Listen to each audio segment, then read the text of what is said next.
شمال میں عیسائیوں کی محبت حاصل کر لیں گے۔ یہ کتنی بڑی بات ہے، میں یمن کے ساتھ ساتھ پورے جزیرے کو حاصل کر لوں گا اور حبشہ کا بادشاہ مجھے ارنات کا قتل معاف کر دے گا۔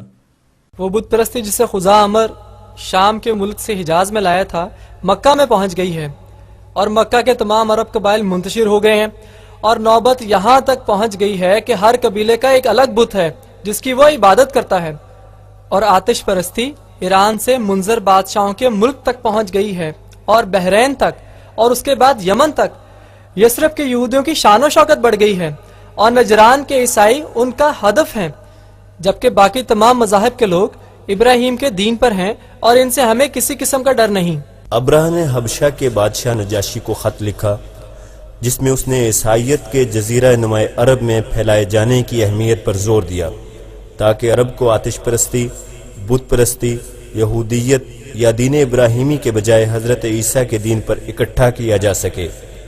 لیکن حقیقت میں ابرہہ کا ہدف تجارتی مقاصد سے تھا، اور اس غرض سے مکہ مکرمہ میں بیت الحرام کے مقام کو ایک گرجا سے بدل دیا جائے، اور یہ گرجا یمن میں ہو تاکہ عرب اس کا حج کریں۔ اس کام کے لیے اس نے حبشہ کے بادشاہ سے مدد مانگی جو اس کو فراہم کی گئی۔ اب وقت آ گیا ہے کہ میں ایک عظیم گرجے کی تعمیر شروع کراؤں، ایسا گرجا جسے اس سے پہلے کسی آنکھ نے نہ دیکھا اور نہ کسی کان نے سنا ہو، اور میں اس کا نام رکھوں گا کلیس۔ مجھے بہترین نقشہ نویس اور پائے کے معمار چاہیے، اور میں یہ تعمیر ابھی شروع کروانا چاہتا ہوں۔ ابرہہ نے یمن میں کلیس گرجا بنانے کے لیے بہترین جگہ کا چناؤ کیا۔ یمن میں گرجا بنانے کے لیے بہترین جگہ تلاش کرو، میں تمہاری ہر ضرورت پوری کروں گا اور اس کام کی نگرانی میں خود کروں گا۔ اے بادشاہ سلامت، ہمیں حبشہ کے بڑے ہاتھی چاہیے تاکہ وہ ہمیں تعمیر میں مدد دیں۔ حبشہ سے ہاتھیوں کو شکار کرنے کے لیے لشکر کو بھیجو، اور میں جلد ہی نجاشی کو اس مسئلے پر خط لکھوں گا۔ جیسا کہ آپ جانتے ہیں حبشہ بر اعظم افریقہ میں ہے۔ یہ دنیا میں ایسا علاقہ ہے جسے اللہ تعالیٰ نے گوناگو نعمتوں سے نوازا ہے۔ اس خطے میں مختلف قسم کے جانور اور پرندے ہیں جو بڑے اطمینان کے ساتھ رہ رہے ہیں، اور اسی طرح یہ ہاتھیوں کا مسکن بھی ہے، وہ بڑے بڑے جانور جو قدرتی چارے پر زندگی بسر کرتے ہیں۔ یہ ماحول ان کے لیے اور ان کی اولاد کے لیے محفوظ ترین ہے۔ یہ تمام چرند پرند جن کو اللہ نے سبزے جیسی نعمت سے نواز رکھا ہے، اس پر اللہ کا شکر ادا کرتے ہیں۔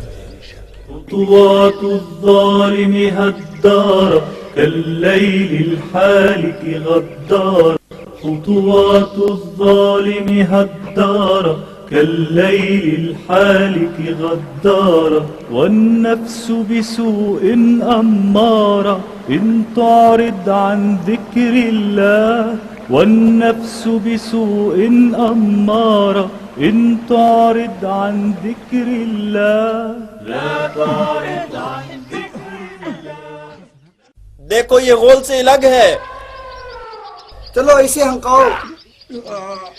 ادھر ادھر جانے دو، جال کے بالکل نیچے۔ یہ میں ادھر سے روکتا ہوں، اور میں ادھر سے، اور میں ادھر سے۔ تیار ہو جاؤ۔ لو آ گیا۔ تیار ہو جاؤ، جال کو مضبوطی سے پکڑ لو، میں رسی کاٹنے لگا ہوں۔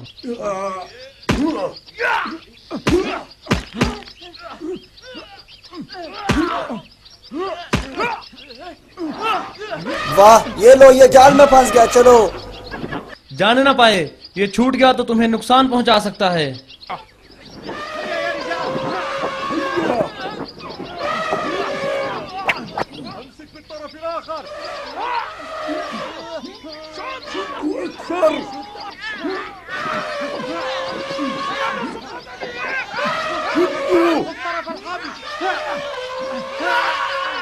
ابرہہ کے شکاری جب بھی کسی ہاتھی کو شکار کرتے تو اسے فوراً باندھ دیتے اور اسے ایک بڑے پنجرے میں بند کر کے اپنے ملک بھیج دیتے۔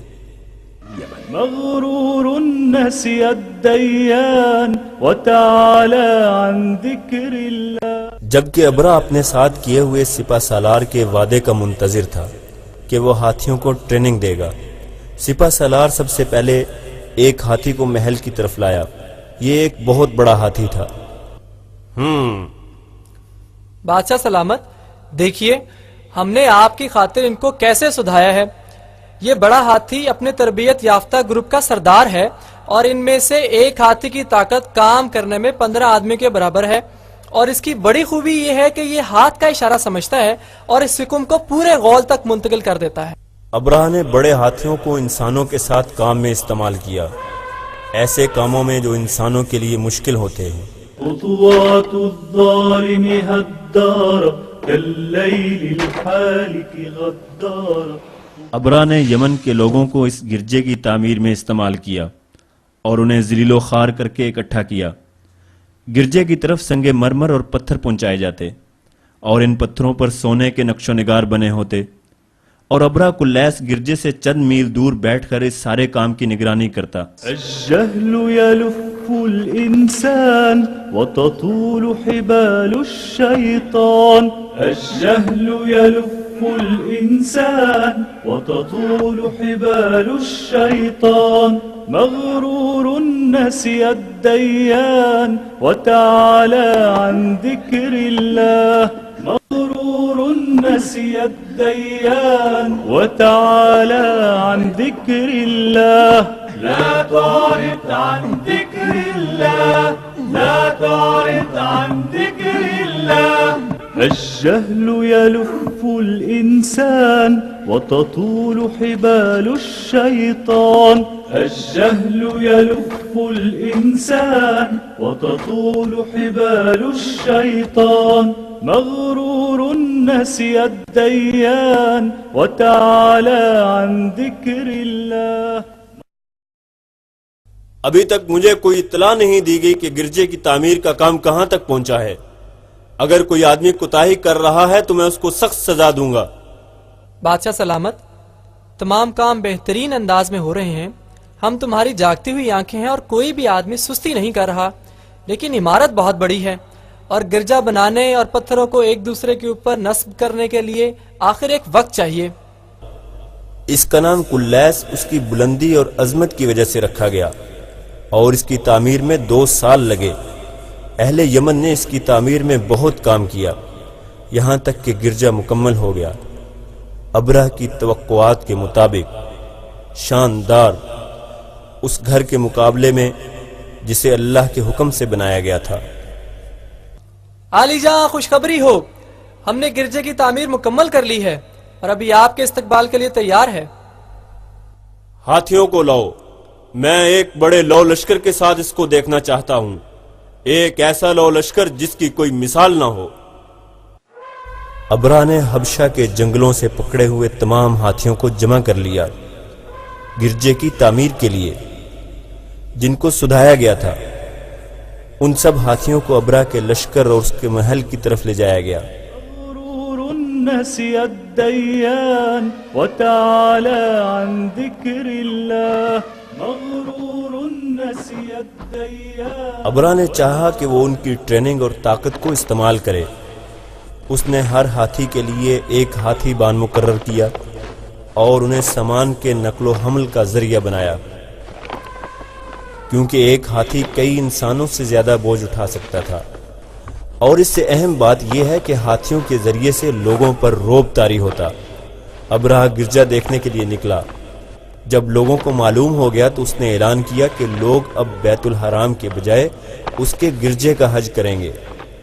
لم يعرف في الأرض بنا ممنوعا ضد الأنواع إلا ما شاء لكعبته وحماها لتكون رجاء، إلا ما شاء لكعبته وحماها لتكون رجاء، والكون مطيع لله في مكة بيت۔ اے گرجا کلیس، آخر کار عرب جان لیں گے، تمام عرب، اس گھر کو جسے کسی آنکھ نے نہیں دیکھا اور کسی کان نے نہیں سنا۔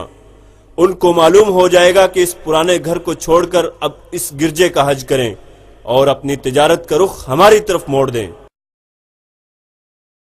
ابرا یہ بات نہیں جانتا تھا کہ ابراہیم علیہ السلام کی آواز نے لوگوں کے دلوں کو اس پرانے گھر کا گرویدہ بنا رکھا ہے، اور فن تعمیر و دولت جس کی بنیاد پر یہ گرجا بنایا گیا تھا، اس کی لوگوں کے دلوں میں کوئی عظمت نہیں۔ یہ بہت بڑی شکست ہے